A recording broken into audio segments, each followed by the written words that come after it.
Hello and welcome to the Green Economy, where we discuss sustainable development. So in today's episode, we are going to talk about something I actually enjoy in life, cooking. On a daily basis, we eat different kinds of food prepared using different kinds of energy sources. In Uganda, mainly using charcoal or firewood, which has taken a toll on the environment. The Ugandan government and others have decided to make sure that the citizens opt for clean cooking. Let us look into it.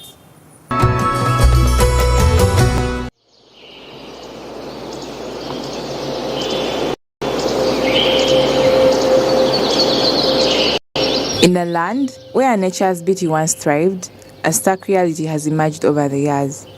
The lush green canopy that once covered the landscapes of Uganda has been dwindling at an alarming rate.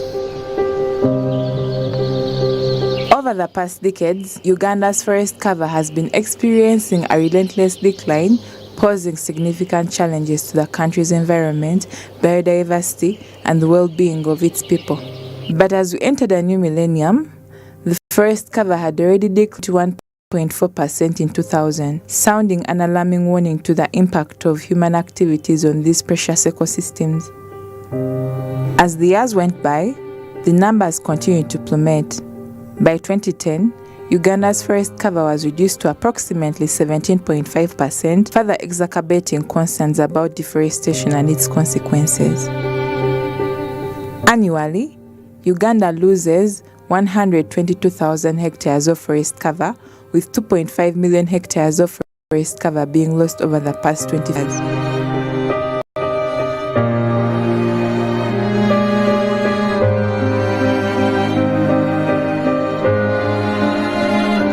Fortunately, due to the various government, international and local environmental bodies that involved reforestation and afforestation, the forest cover slowly recovered to 12.4% in 2017.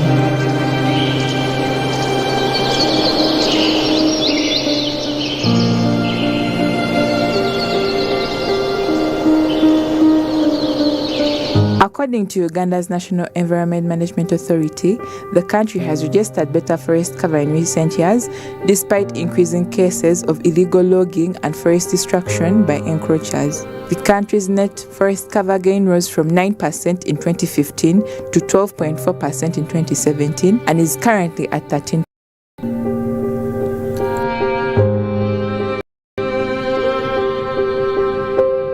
Over the past few decades, Uganda has experienced significant population growth post-independence. This is evident through the population numbers obtained from the population censuses conducted. Let's examine the results of Uganda's population censuses conducted post-independence. The first population census after independence was conducted in 1969. It revealed a total population of 9,529,793 people. The second census took place in 1980, showing a significant increase in population. Uganda's population had risen to 12,598,505 during this period. In 1991, the population census recorded a further increase in the number of inhabitants. The total population had reached 16,903,072 inhabitants. The fourth census in 2002 showed a substantial surge in population, indicating a count of 24,245,043 individuals. The latest census, conducted in 2014, highlighted a remarkable growth in Uganda's population. The nation was now home to 34,634,650 people. Currently, according to UBOS, the Uganda Bureau of Statistics, the population of Uganda is approximately 45.85 million people.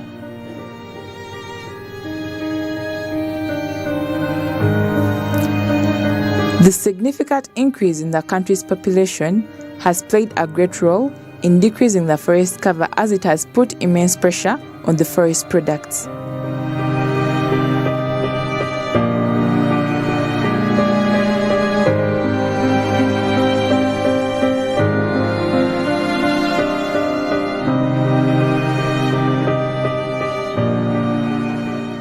Uganda has experienced a great decline in forest cover over the years due to the various factors, including deforestation for agriculture, logging, but most importantly charcoal production and firewood for food production.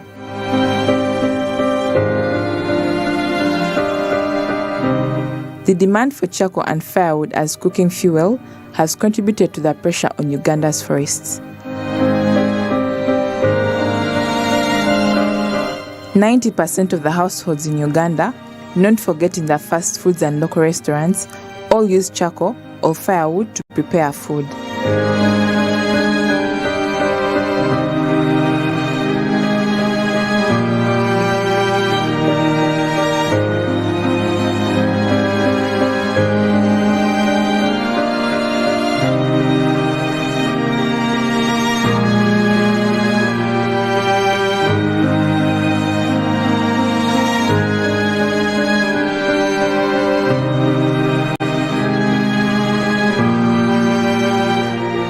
Initially, all households depended on firewood for food preparation. In Uganda, different pieces of dried wood that could be burnt and produce energy to make food ready were collected, especially by the children and their mothers from the forests and taken home for use.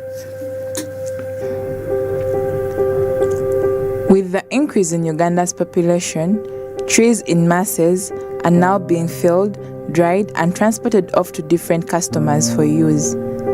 Most of these customers are schools and large restaurants that offer a local food cuisine. People in rural areas still heavily depend on firewood compared to their counterparts in the urban areas. The main reason is its lack of convenience, since it is difficult to handle, produces a lot of smoke and requires a lot of energy and time to chop, especially for the huge sizes of firewood.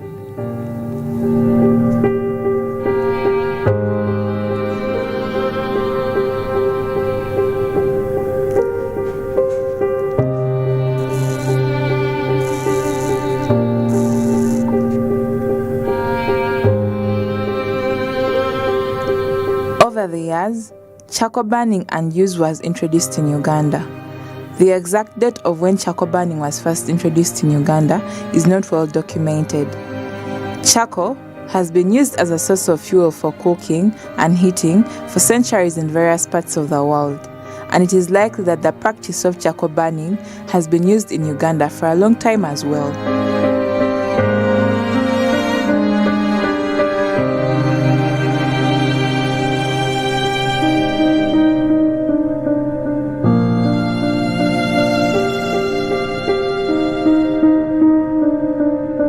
Charcoal burning is a very lucrative venture that thousands of people take part in, especially in northern Uganda.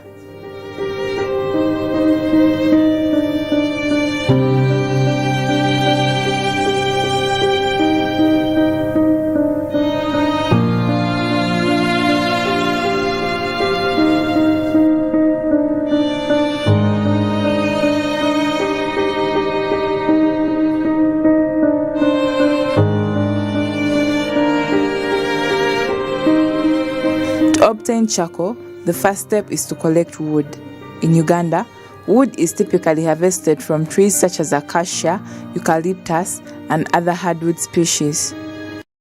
Traditionally, this is down entire trees, all collecting fallen branches and wood residues.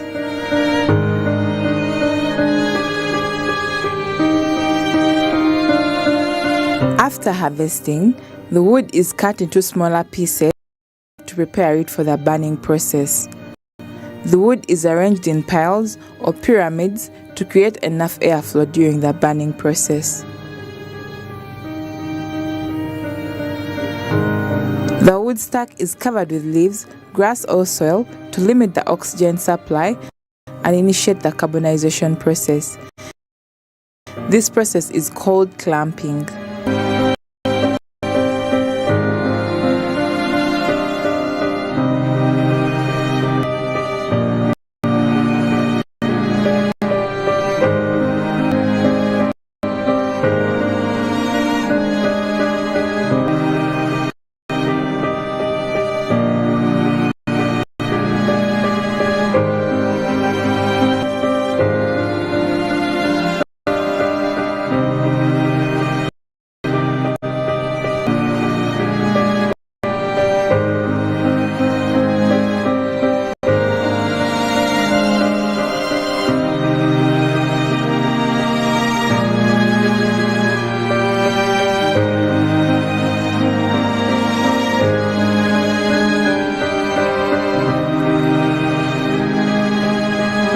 Once the stack is ready, it is ignited from the bottom to start the carbonization process. Of the wood without sufficient oxygen leads to the release of volatile gases, leaving behind carbon-rich charcoal.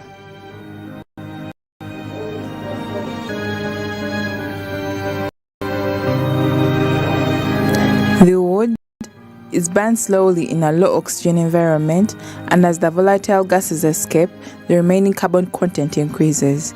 This process takes several days to complete, and it requires careful monitoring to prevent excessive burning and waste. After the carbonization process, the pile is left to cool for a few days. Once it has cooled down, water or soil is used to quench the charcoal and extinguish any remaining embers to prevent fires.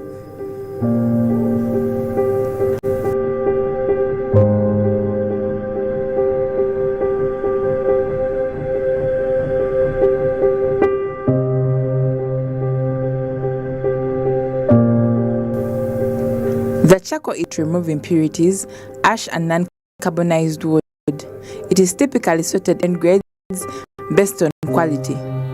After sorting, the charcoal is packaged in bags or sacks, ready for transportation and sale.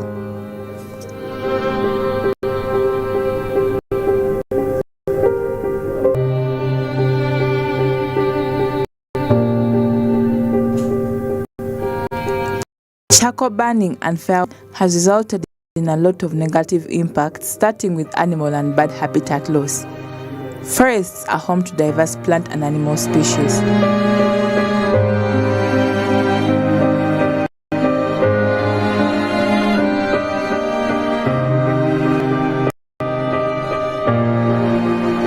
Deforestation for charcoal and firewood direct habitats, leading to the displacement and endangerment of many species. It disrupts the ecological balance and can loss of valuable medicinal plants and other resources. Some of the tree species that have been lost are African mahogany and shea butter in North Uganda. The shea tree grows naturally in the dry savanna belt of West Africa, from Senegal in the west to Sudan in the east, and onto the foothills of the Ethiopian highlands. In Uganda, it is mainly found in the eastern regions.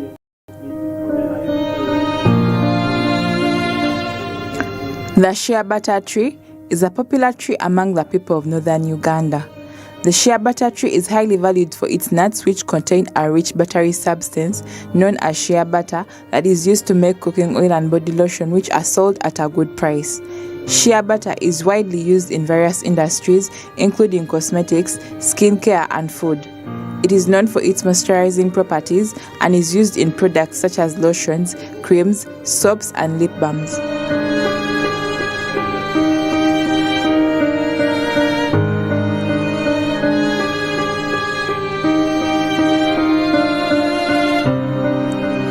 Charcoal from the shea butter tree burns slowly and steadily, hence long-lasting, and is efficient for food that needs slow cooking. Because of these qualities, the shea tree is massively being cut and burned for charcoal, causing it to become scarce and on the verge of extinction in northern Uganda. Charcoal burning and firewood has resulted in soil degradation. Forests help retain moisture and prevent soil erosion. When trees are cut down for charcoal or firewood, the land is left vulnerable to erosion, nutrient loss, and decreased water retention capacity, and this has affected agricultural productivity within Uganda in the long run. Uganda having agriculture as its backbone, the decline in agricultural productivity has affected the economy. The western and eastern parts of Uganda, which are very agricultural-based, have been affected by soil degradation in the districts of Mbale, Tororo, Iganga, Kabale, Kisoro, Rukunjiri, and many others. The burning of charcoal and firewood releases smoke and harmful pollutants into the air. Very many town dwellers use charcoal indoors, which affects their respiratory systems, causes eye irritation, and puts them at a risk of dying if not immediately exposed to ample oxygen. Smoke indoors causes 13,000 premature deaths every year in Uganda. Indoor air pollution from cooking with charcoal and firewood has serious health consequences, especially for women and children who are exposed to the smoke for extended periods.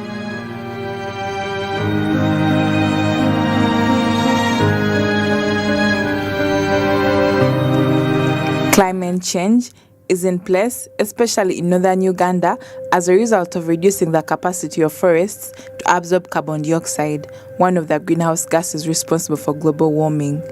Today, northern Uganda has drought periods exacerbated as a result of the consistent cutting of the shea trees for largely charcoal burning.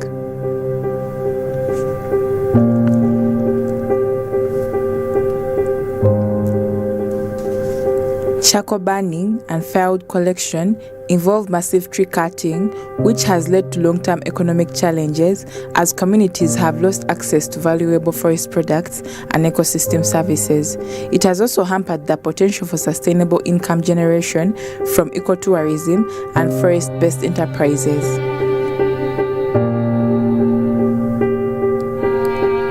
Because of the negative impacts that charcoal burning and firewood has had on the people of Uganda, the government, through various initiatives, has tried to introduce cooking using clean energies and encouraged its people to take it on. On the 24th of May 2023, the President of Uganda, His Excellency Yoweri Kaguta Museveni, signed an executive order banning tree cutting for commercial charcoal production in northern and northeast Uganda, that is in Karamoja, Langoteso, Acholi. Still under this executive order, only the Minister of Environment, on recommendation of the RDC, will authorize any symbiotic charcoal burning. The executive order, exercised under Article 99(2) of the Constitution, was issued barely 2 weeks after the President pledged to sign the executive order after meeting with a section of leaders from the Acholi sub-region who raised concerns about the rising charcoal trade in the region. It is estimated that Gulu district alone lost a total of 38,700 hectares of forest cover between 2010 and 2021, accounting for about 6.2% loss of forest cover.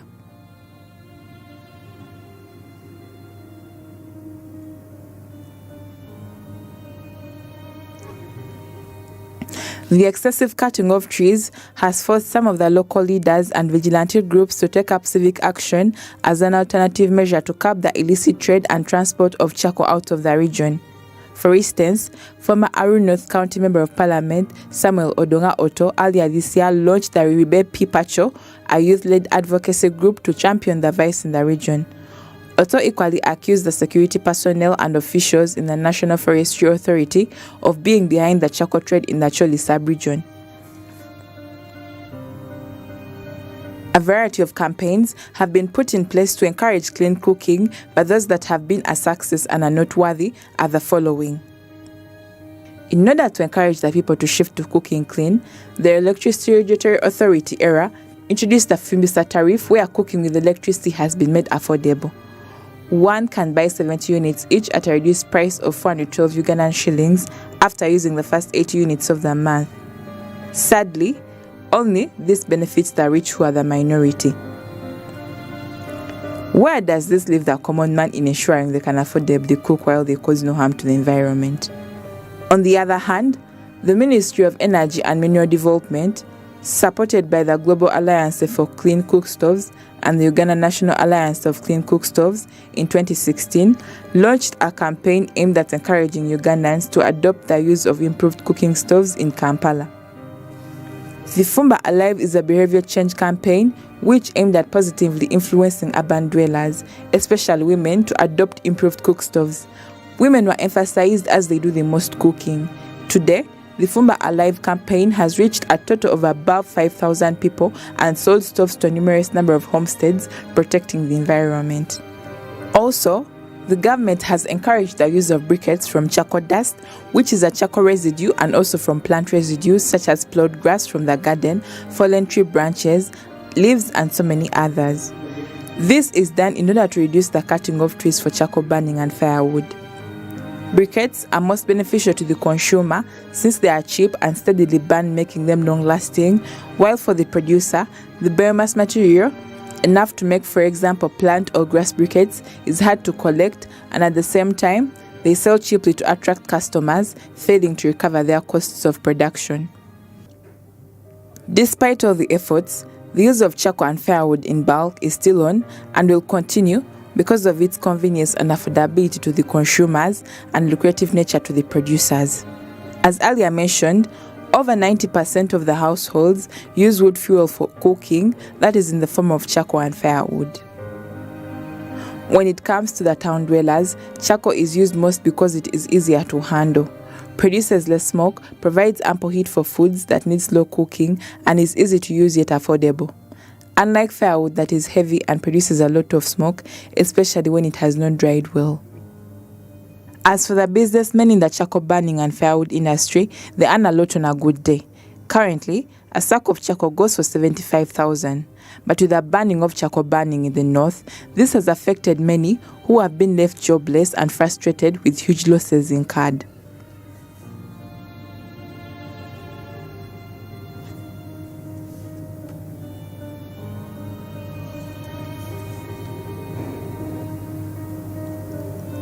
Coming back to the reality of our economy, charcoal is very convenient to use and lucrative for their business owners. The government should invent ways of protecting the environment without eradicating charcoal making and use. Good examples are the afforestation and reforestation practices, where trees will be planted so that we don't lose our forest cover, and whoever does not abide by the rules may pay a fine or stay out of their business. Also, the other option is making clean cooking affordable for the common man, making it easy for them to get off their use of charcoal and firewood. But the biggest question remains, is Uganda ready to cook clean?